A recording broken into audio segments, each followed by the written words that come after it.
ओम शांति। ओम शांति। आज 19 तारीख के शिव बाबा के महावाक्य हैं। आज बाबा ने कहा, मीठे बच्चे, ये सारी दुनिया रोगियों की बड़ी हॉस्पिटल है। बाबा आए हैं सारी दुनिया को निरोगी बनाने। कैसे है हॉस्पिटल? बाबा ने कहा ना, सभी क्या है? मानसिक रूप से रोगी हैं। बाबा की याद से निरोगी बनेंगे। तो प्रश्न बाबा ने पूछा, कौन सी स्मृति रहे तो कभी भी मुरझाई स्व दुख की लहर नहीं आ सकती? आंसर है, अभी हम इस पुरानी दुनिया, पुराने शरीर को छोड़ घर जाएंगे, फिर नई दुनिया में पुनर्जन्म लेंगे। यानी नई दुनिया में जन्म लेंगे ना। हम अभी राजयोग सीख रहे हैं राजाई में जाने के लिए। बाप हम बच्चों के लिए रूहानी राजस्थान स्थापन कर रहे हैं। ये स्मृति रहे तो दुख की लहर आ नहीं सकती। बाबा ने क्या कहा? तुमको ये ध्यान रहे कि तुम्हारा जो अब जन्म होगा ना, वो सीधा सतयुग में होगा। तो इसीलिए मेहनत कर लो। ऐसा न हो कि अभी बीच में ही कुछ ऐसे कर्म सामने आ जाएं जो फिर इसी दुनिया में जन्म लेना पड़े। ठीक है? क्योंकि ये सभी का अंत का जन्म है, इसलिए समझा रहे। तो गीत है, तुम ही हो माता पिता तुम ही हो। तो कौन है? शिव बाबा। ओम शांति। गीत कोई तुम बच्चों के लिए नहीं है, नए नए को समझाने के लिए है। ऐसे भी नहीं कि यहाँ सब समझदार ही है, नहीं। बेसमझ को समझदार बनाया जाता है। बच्चे समझते हैं। हम कितने बेसमझ बन गए। बाबा ने क्या कहा? कैसे हो गए थे? बेसमझ बन गए थे ना। अब बाप क्या कर रहे हैं? तुमको समझदार बना रहे हैं। जैसे स्कूल में पढ़कर बच्चे कितना समझदार बन जाते हैं। पढ़ते हैं तो समझदार हो जाते हैं ना, इसीलिए कहते हैं पढ़ाई जरूरी है। तो बाबा ने कहा, इसीलिए तुम्हारा पढ़ना भी बेहद जरूरी है। हर एक अपनी अपनी समझ से बैरिस्टर, इंजीनियर आदि बन जाते हैं। ये तो आत्मा को समझदार बनाना है। बाबा ने कहा, पढ़ती भी आत्मा है शरीर द्वारा, परंतु बाहर में जो भी शिक्षा मिलती है वो है अल्पकाल के लिए, शरीर निर्वाह के लिए, यानी थोड़े समय के लिए। भल कोई कन्वर्ट भी करते हैं, हिंदुओं को क्रिश्चियन बना देते हैं। किस लिए बनाते हैं? थोड़ा सुख पाने के लिए, पैसे, नौकरी आदि सहज मिलने के लिए, आजीविका के लिए। अब तुम बच्चे जानते हो, हमको पहले पहले तो आत्म अभिमानी बनना पड़े ना। बाबा ने समझाया, पहले तो पाठ पक्का करो। मैं कौन हूँ? आत्मा हूँ ना। ये है ही मुख्य बात, क्योंकि यह है रोगी दुनिया। ऐसा कोई मनुष्य नहीं जो रोगी नहीं बनता हो। कुछ ना कुछ होता जरूर है। देखो, मन से तो रोगी हो ही रहे, शरीर में भी रोग है। तो इसीलिए कह रहे हैं, ऐसा कोई नहीं कि जिसको कोई रोग ना हो। बाबा ने कहा, ये सारी दुनिया बड़े से बड़ी हॉस्पिटल है, जिसमें सब मनुष्य पतित रोगी हैं। आयु भी बहुत कम होती है। अचानक मृत्यु को पा लेते हैं, काल के चंबे में आ जाते हैं, अकाले मृत्यु हो जाती है ना। बाबा ने कहा, ये भी तुम बच्चे जानते हो। तुम बच्चे सिर्फ भारत की ही नहीं, सारे विश्व की सेवा करते हो। कैसे कर रहे हो? गुप्त रीति से कर रहे हो। गुप्त दान महाकल्याण। मूल बात है कि बाप को कोई नहीं जानते। मनुष्य होकर पारलौकिक बाप को ना जाने, उनसे प्यार नहीं रखे, तो अब बाबा कहते हैं मेरे साथ प्यार रखो। बाबा ने कहा, मनुष्य हो करके अपने पिता को नहीं जाने, कोई आत्मा है और आत्मा के पिता को नहीं जाने, तो फिर क्या होगा उसका? फिर बाबा ने कहा, तो तुमको ध्यान रखना है ना। उनसे प्यार नहीं रखते तो फिर अब बाबा कहते हैं, बच्चे मेरे साथ तो प्यार रखो ना। मेरे साथ, बाबा ने कहा, मेरे साथ प्यार रखते रखते तुमको मेरे साथ ही वापस चलना है। जब तक वापस चलो तब तक इस शीची दुनिया में रहना पड़े, जब तक वापस चले। पहले पहले तो आत्माभिमानी बने, तभी तो कुछ हो ना, तभी धारणा हो सके और बाप को याद कर सकते हो। अगर आत्माभिमानी नहीं बनते तो कोई काम के नहीं। बाबा ने कहा, देह अभिमान तो सब में है। तुम समझते भी हो ना कि हम आत्माभिमानी नहीं बनते। बाबा ने क्या कहा? तुम समझते हो ना, आत्माभिमानी नहीं बनते आत्माभिमानी, बाप को याद नहीं करते। तो बाबा ने कहा, तो तुम जैसे पहले थे अब समझ लो वैसे ही हो। बाबा ने कहा, बाप को याद नहीं करते तो हम वही हैं जो पहले थे। मूल बात है आत्माभिमानी बनने की, न कि रचना को जानने की। गाया भी जाता है रचता और रचना का ज्ञान। ऐसे नहीं कि पहले रचना और फिर रचता का ज्ञान कहेंगे, नहीं, पहले रचता। और रचता कौन है? सारी सृष्टि का रचता कौन है? शिव बाबा। सभी देवी देवताओं का रचता कौन है? शिव बाबा। वही बाप है ना।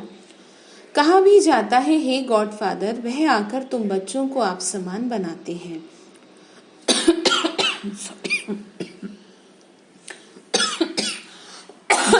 सॉरी। बाप तो सदैव आत्माभिमानी है ही। क्या कहा? बाबा तो सदैव आत्माभिमानी है ही, इसीलिए वो सुप्रीम है। बाबा कहते हैं, बच्चे देखो, मैं आत्माभिमानी हूँ, जिसमें प्रवेश किया उनको भी आत्माभिमानी बना देता हूँ। बाबा ने कहा, मैं प्रवेश भी करता हूँ ना ब्रह्मा में, तो वो भी क्या बन जाते हैं? आत्माभिमानी बन जाते हैं। शरीर का भान निकल जाता है, इनमें प्रवेश करता हूँ तब। इनको कन्वर्ट करने, क्योंकि ये भी देहाभिमानी थे ना, शरीर का भान था, इनको भी कहता हूँ कि अपने को आत्मा समझ, मुझे यथार्थ मतलब एक्चुअल तरीके से याद करो। ऐसे बहुत मनुष्य हैं जो समझते हैं आत्मा अलग है और जीव अलग है। आत्मा देह से निकल जाती है तो दो चीज हुई ना, फिर इसका मतलब आप अलग हैं, यानी आत्मा अलग है, शरीर अलग है। आत्मा शरीर के द्वारा सारा काम कर रही है। आत्मा ही शरीर लेकर पाठ बजाती है। बाबा बार बार समझाते हैं कि अपने को आत्मा समझो, इसमें बड़ी मेहनत है, कैसे भी करके पक्का करो इस पाठ को। देखो, करना तो पड़ेगा ही, आपके पास ना कोई ऑप्शन नहीं है। बावनी का जैसे स्टूडेंट पढ़ने के लिए एकांत में बगीचे आदि में जाके पढ़ते हैं ना, पादरी लोग भी घूमने जाते हैं तो एकदम शांत रहते हैं। वो कोई आत्माभिमानी नहीं रहते, क्राइस्ट की याद में रहते हैं, वो उनकी याद में रहते हैं। बाबा ने कहा, तुम मेरी याद में रहो। घर में रहकर भी याद कर सकते हैं, परंतु खास एकांत में जाते हैं। एकांत में क्या है ना, एकाग्रता भी अच्छी हो जाती है। क्राइस्ट को याद करने और कोई तरफ देखते भी नहीं। बाबा ने कहा, वो लोग जो अच्छे होते हैं ना, समझते हैं, हम क्राइस्ट को याद करते करते उनके पास चले जाएंगे। क्राइस्ट हेवन में बैठा है, उनको ऐसा लगता है हम भी हेवन में जाएंगे। ये भी समझते हैं क्राइस्ट हेवनली गॉड फादर के पास गया। जो क्रिश्चियंस हैं ऐसे समझते हैं ना। बाबा ने कहा, हम भी, तुम समझते हो ना, हम सब क्रिश्चियन उस एक के बच्चे ठहरे। किसके? समझ रहे हैं ना। बाबा ने कहा, देखो, है तो सबका पिता एक ही। बाबा ने कहा, उनमें कुछ ज्ञान ठीक है, क्योंकि क्राइस्ट की आत्मा ऊपर गई ही नहीं। ध्यान से समझिए क्या कहा। क्राइस्ट की आत्मा ऊपर गई नहीं। क्राइस्ट नाम तो शरीर का है, जिसको क्या किया, जिसको फांसी पर चढ़ा दिया ना। आत्मा तो फांसी पर नहीं चढ़ती, आत्मा को थोड़ी कोई फांसी पर चढ़ा देगा, ठीक है।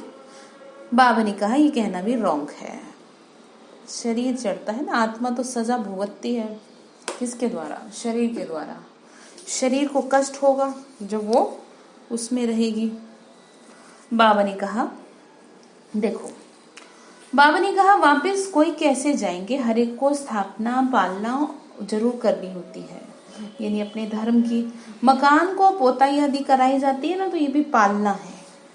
क्या है? धर्म गुरुओं द्वारा पालना है उनके धर्म की। बाबा ने कहा, देखो बच्चे, अब बेहद के बाप को तुम क्या करो, याद करो।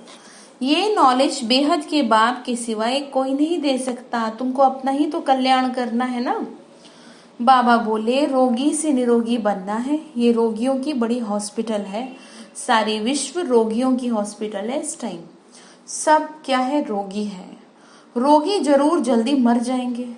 बाप आके सारे विश्व को क्या बनाते हैं? निरोगी बनाते हैं। पहला पाठ पढ़ाते हैं कि तुम तो आत्मा हो। ऐसे नहीं कि यहाँ ही निरोगी बनेंगे। बाबा कहते हैं निरोगी कहाँ होंगे? स्वर्ग में। कोई भी विकार नहीं होगा, निरोगी। समझ रहे हैं आप? कोई भी विकार नहीं, किसी तरह की कोई गंदगी नहीं है आत्मा में, एवर हेल्दी है। वहाँ आयु भी बड़ी होगी, रोगी विशेष होते हैं, पतित होते हैं। बाबा ने कहा, बाप खुद कहते हैं, इस समय सारी विश्व और खास भारत क्या है, रोगी है। तुम बच्चे पहले पहले निरोगी दुनिया में आते हो, निरोगी बनते हो कैसे, याद की यात्रा से। समझे। भावनी का ये भी एक यात्रा है, आत्मा की यात्रा है, बाप परमात्मा के पास जाने की। ये है स्पिरिचुअल यात्रा। कौन सी यात्रा, आध्यात्मिक यात्रा। ये अक्षर कोई समझ नहीं सकेंगे, तुम भी नंबरवार जानते हो परंतु भूल जाते हो। मूल बात यह है, समझाना भी बहुत सहज है परंतु समझाए वो जो खुद रूहानी यात्रा पे हो। बाबा ने कहा जब खुद को ये पाठ पक्का होगा आत्मा का, तब दूसरे को समझाएंगे तो उसके गले उतरेगा, नहीं तो क्या है ना, बस तोते मुआफिक हो जाएगा फिर तो। बाबा ने कहा खुद होगा नहीं, दूसरों को बताएंगे तो तीर नहीं लगेगा, यानी अंदर नहीं उतरेगी बात। सच्चाई का जौहर चाहिए ना, ताकत, और वो जब याद करेंगे तभी आएगी। बाबा ने कहा हम बाबा को इतना याद करते हैं जो बस। स्त्री पति को कितना याद करती है, और जो शिव बाबा है वो तो है पतियों का भी पति। बापों का भी बाप, गुरुओं का भी गुरु, लोग भी उस बाप को याद करते हैं। बाबा ने कहा सबसे ऊपर तो वही है ना। अब जब आपको सीधा सुप्रीम मिल रहा है तो फिर बाकियों की क्या चिंता। क्राइस्ट भी बाप को ही याद करते हैं। जितनी भी आत्माएं हैं, धर्म गुरु हैं, चाहे देव आत्माएं हैं, सब परमात्मा की रचना होने के नाते उसको याद तो करते हैं, लेकिन मनुष्य भेड़ चाल करने की वजह से चीजों को समझ नहीं पाते। भारतवासियों को बाप का पता ही नहीं तो औरों को कहां से मिल सकता है। विलायत से भी यहाँ आते हैं योग सीखने के लिए, समझते हैं प्राचीन योग भगवान ने सिखाया है। ये है भावना, भावना है ना भगवान के प्रति, तो ये वही तो योग है। बाप समझाते हैं सच्चा सच्चा योग तो मैं ही कल्प कल्प आकर तुमको सिखाता हूँ, और वो यही है जो आपको पहला पाठ पढ़ाया, जो श्री कृष्ण ने अर्जुन को युद्ध के मैदान में पढ़ाया, उसी से तो जीता ना। बाबा ने कहा मुख्य बात है अपने को आत्मा समझ मुझे याद करो। इसको ही रूहानी योग कहा जाता है, बाकी सबका है जिस्मानी। क्या कहा, यही है रूहानी। बाबा बोले ब्रह्म से योग रखते हैं, वो तो बाप तो है नहीं, यानी तत्व थोड़ी ना, वो भगवान है, वो तो महत तत्व रहने का स्थान है। तो राइट एक ही बाप है। कौन, शिव बाबा। एक बाप को ही सत्य कहा जाता है।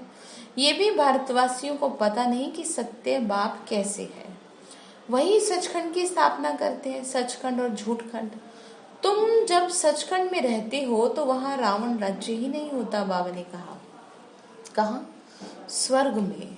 सचखंड पूरा किसको कहेंगे, स्वर्ग को ही तो कहेंगे ना, फिर झूठखंड पूरा कलयुग का अंत को कहेंगे। अभी तुम संगम पर बैठे हो, ना इधर हो ना उधर हो, तुम यात्रा कर रहे हो। बाबा ने कहा अब तुम्हारी यात्रा पूरी होने वाली है, थोड़ा सा ही रहता है सफर। आत्मा ट्रेवल कर रही है, शरीर नहीं। बाप आकर के यात्रा सिखाते हैं, यहाँ से वहां जाना। तुमको ये यात्रा सिखाते हैं वो लोग, फिर स्टार्स मून आदि की तरफ जाने की ट्रेवल करते हैं। अभी तुम जानते हो उससे कोई फायदा नहीं है। इन चीजों से ही तो सारा विनाश हुआ है जो मनुष्य लोग कर रहे हैं। बाकी जो भी इतनी मेहनत करते ना, सब व्यर्थ है। तुम जानते हो ये सब चीजें जो साइंस से बनती है वो भविष्य में तुम्हारे काम आएंगी, स्वर्ग में। बाबा ने कहा तो कितना रिगार्ड रखना चाहिए। टीचर का भी वैसे भी बहुत रिगार्ड रखते हैं। कौन है टीचर, शिव बाबा है ना जो पढ़ा रहा है, तो कितना मान से पढ़ना चाहिए। टीचर फरमान करते हैं अच्छी रीति पढ़ो और पास हो जाओ। अगर फरमान ही नहीं मानेंगे तो नापास हो जाएंगे। टीचर की नहीं मानेंगे तो कैसे पास होंगे। विश्व का मालिक बनाने के लिए तुमको पढ़ा रहे हैं, थोड़ा तो दिमाग से सोचो। ये लक्ष्मी नारायण मालिक है ना, प्रजा मालिक, भल प्रजा भी मालिक है, परंतु दर्जा तो बहुत है ना वहां पर। भारतवासी भी सब कहते हैं हम मालिक हैं। गरीब भी भारत का मालिक अपने को समझेगा, परंतु राजा में और उसमें तो फर्क बहुत हो जाएगा ना। तो इसीलिए कहा कि पढ़ लो, पक्का कर लो। मैं शरीर को चलाने वाली आत्मा बैठी हूँ शरीर में, नॉलेज से मर्तबा यानी ऊंच पद मिलता है ना, और उसमें फर्क हो जाता है, जिसके पास जैसी नॉलेज होती है उसी हिसाब से। नॉलेज में भी होशियारी चाहिए, पवित्रता भी जरूरी है, तो हेल्थ वेल्थ भी चाहिए। स्वर्ग में तो बावनी का सब होगा। एम ऑब्जेक्ट समझाते हैं ना, दुनिया में और कोई की बुद्धि में ये एम ऑब्जेक्ट होगी नहीं। बावनी का दुनिया में और किसी की बुद्धि में ये नहीं है। क्या कि कैसे हम देवता बनते हैं। तुम फट से कहेंगे कि हम ये बनते हैं, हम तो इस पढ़ाई से देवता बनेंगे, भगवान पढ़ा रहा है। इसीलिए कहा कि तुम भी गुप्त हो, मैं भी गुप्त हूं, और तुम्हारी मेहनत भी गुप्त है। क्योंकि दिखने में आप भी दुनिया वालों जैसे ही दिखते हैं, तो कोई कैसे मानेगा कि देवता बन रहे हैं। तो यही तो गुप्त राज है, भगवान तैयार कर रहा है, वो क्या जाने दुनिया। ये तो अभी पंचायती राज्य है, पहले थे डबल ताजधारी, फिर एक ताज, अभी कोई ताज नहीं। बाबा ने मुरली में कहा था, ये जो चित्र है ना, डबल सिरताज राजाओं के आगे सिंगल ताज वाले माथा झुकाते हैं। अभी बाबा कहते हैं मैं तुमको राजाओं का राजा बना रहा हूँ, डबल सिरताज बना रहा हूँ। वो तो है अल्पकाल के लिए, और यहाँ पर जो बात की जा रही है 21 जन्मों के लिए है। बाबा ने कहा अभी तुम बच्चों को बेहद का सन्यास तुमने किया है। ऐसे नहीं कहते कि राजा बनाओ, अभी तुम बच्चों का है बेहद का सन्यास। इस दुनिया से ही चले जाएंगे अपने घर, फिर हेवन में आएंगे। बाबा ने कहा अंदर में तुमको कितनी खुशी रहनी चाहिए। खुशी रहती है या नहीं कि हाँ बस ठीक है चल रहे हैं, ऐसे नहीं। बहुत गलत है, भगवान का अपमान होगा कि अगर आप खुश नहीं रहते तो। बाबा ने कहा बच्चे मुरझा गए, नहीं मुझे याद नहीं करेंगे, फिर मुरझा जाएंगे। इस दुख आदि सब में, इस दुनिया में जो दुख है आदि, ये क्यों होता है, मतलब क्यों होना चाहिए, ऐसे मन में आएगा। लेकिन ध्यान रखेंगे कि घर जा रहे हैं तो नहीं होगा। हम आत्मा घर जाएंगे, फिर पुनर्जन्म नई दुनिया में लेंगे। बच्चों को स्थायी खुशी क्यों नहीं रहती? माया का अपोजिशन बहुत है, इसीलिए खुशी कम हो जाती है। बाबा ने कहा माया करती है, फिर परेशान नहीं करोगे ना, थोड़ा बहुत भी नहीं करोगे तो और रह से भी जाओगे। फिर बाबा के आगे रोएंगे, बाबा क्या करेंगे बताओ। क्योंकि इतना समझा रहे हैं, आपने कभी बच्चों को इतना समझाया है नहीं ना, तो यही समझनी है आपको बात। तो बाबा ने क्या कहा, बच्चों को स्थायी खुशी नहीं रहती। क्यों नहीं रहती? क्योंकि माया का अपोजिशन बहुत है, इसीलिए खुशी कम हो जाती है। पतित पावन खुद कहते हैं कि मुझे याद करो तो तुम्हारे जन्म जन्मांतर के पाप भस्म होंगे। तुम सुदर्शन चक्रधारी बनते हो, जानते हो, फिर हम अपने राजस्थान में जाएंगे, यानी स्वर्ग में जाएंगे। यहाँ भिन्न भिन्न प्रकार के राजाएं हुए हैं, अब फिर रूहानी राजस्थान बनना है, यानी सचमुच में जो है नई दुनिया बननी है, स्वर्ग के मालिक बन जाएंगे फिर तुम। क्रिश्चियन लोग हेवन का अर्थ नहीं समझते, वो मुक्ति धाम को हेवन कहते हैं। ऐसे नहीं कि हेवनली गॉड फादर कोई हेवन में रहते हैं, ऐसा नहीं है।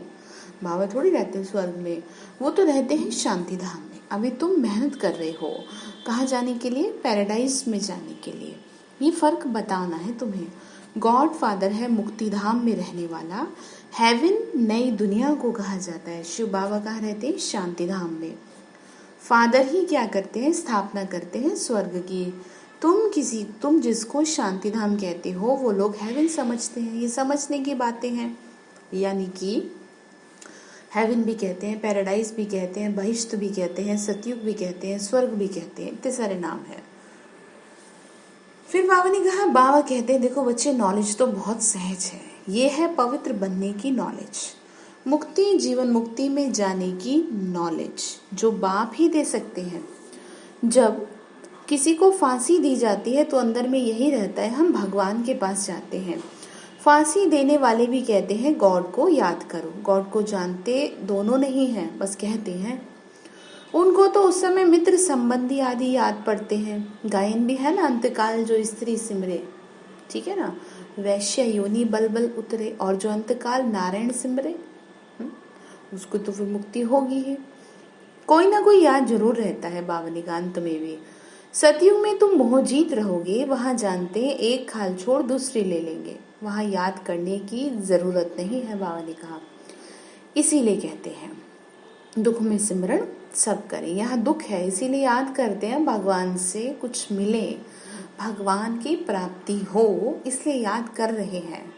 बाबा ने कहा वहां तो सब कुछ मिला हुआ है, तुम कह सकते हो हमारा उद्देश्य है मनुष्य को आस्तिक बनाना, धनी का बनाना। बाबा ने क्या कहा, तुम्हें क्या करना है, तुम्हें धनी का बनाना है। अभी सब निधन के हैं, हम धन का बनते हैं। बाबा बोले अभी सब निधन के हैं और हम धन का बनते हैं। सुख शांति संपत्ति का वर्षा देने वाला है बाबा क्या करने वाला है, वर्षा देने वाला है, प्राप्ति कराएंगे ना। बाबा ने कहा लक्ष्मी नारायण की आयु कितनी बड़ी थी ये भी जानते हैं। भारतवासियों की आयु पहले पहले बहुत बड़ी रहती है, अब छोटी है, कम आयु अकाली मृत्यु हो जाती है। क्यों छोटी हुई कोई नहीं जानता, तुम्हारे लिए तो बहुत सहज है, समझना भी समझाना भी, सो भी नंबरवार समझानी भी। हर एक की अपनी अपनी है, जो जैसी धारणा करता है वो वैसा ही फिर समझाता है। अच्छा, मीठे मीठे सिक्के लदे बच्चों प्रति माता पिता बाप दादा का याद प्यार और गुड मॉर्निंग।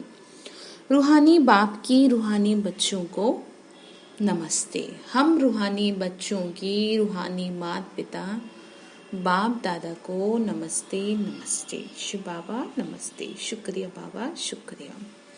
धारणा के लिए मुख्य सार है, जैसे बाबा सदैव आत्माभिमानी है, ऐसे आत्माभिमानी रहने का पूरा पूरा पुरुषार्थ करना है। एक बाप को दिल से प्यार करते करते बाप के साथ घर चलना है।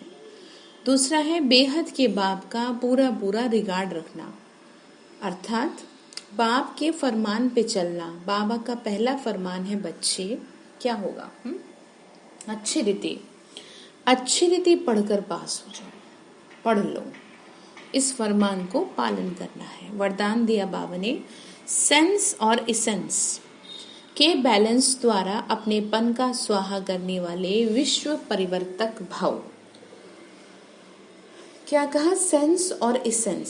सेंस अर्थात ज्ञान के पॉइंट्स, ठीक है, सेंस जैसे कहते हैं ना कॉमन सेंस, तो यहाँ पर क्या कहा, सेंस अर्थात ज्ञान की पॉइंट्स, समझ, और इसेंस मतलब सारी शक्तियां, सर्वशक्ति स्वरूप, स्मृति और समर्थ स्वरूप, यानी आपको अपनी सारी शक्तियों को याद करते रहना है, इन दोनों का बैलेंस हो, ठीक है।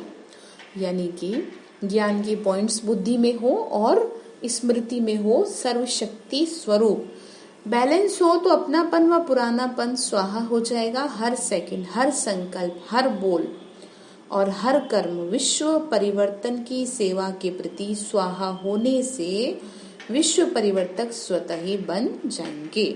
जो अपनी देह की स्मृति सहित स्वाहा हो जाते हैं, उनके श्रेष्ठ वायुमंडल द्वारा, उनके श्रेष्ठ वाइब्रेशन द्वारा वायुमंडल भी परिवर्तन सहज हो जाता है। तो क्या समझ में आया, बाबा ने क्या समझाया कि बच्चे क्या करना है, अपनेपन का स्वाहा करना है, ठीक है। क्यों, क्योंकि आपको दुनिया के लिए करना है, आपका कुछ नहीं है, ये सोच के चलना है। स्लोगन है प्राप्तियों को याद करो तो दुख व परेशानी की बातें भूल जाएंगी। प्राप्तियों को क्या करना है, याद करना है, तो दुख व परेशानी की बातें भूल जाएंगी, ठीक है। तो बाबा ने आज होमवर्क क्या दिया, बाबा ने होमवर्क दिया ना कि बच्चे देखो अब तुम मेरे साथ ना मदद करो, ठीक है। ये जो दुनिया हॉस्पिटल बन गई है, इसको निरोगी बनाने के लिए फिर चलेंगे सब मिलके। अच्छा, ओम शांति।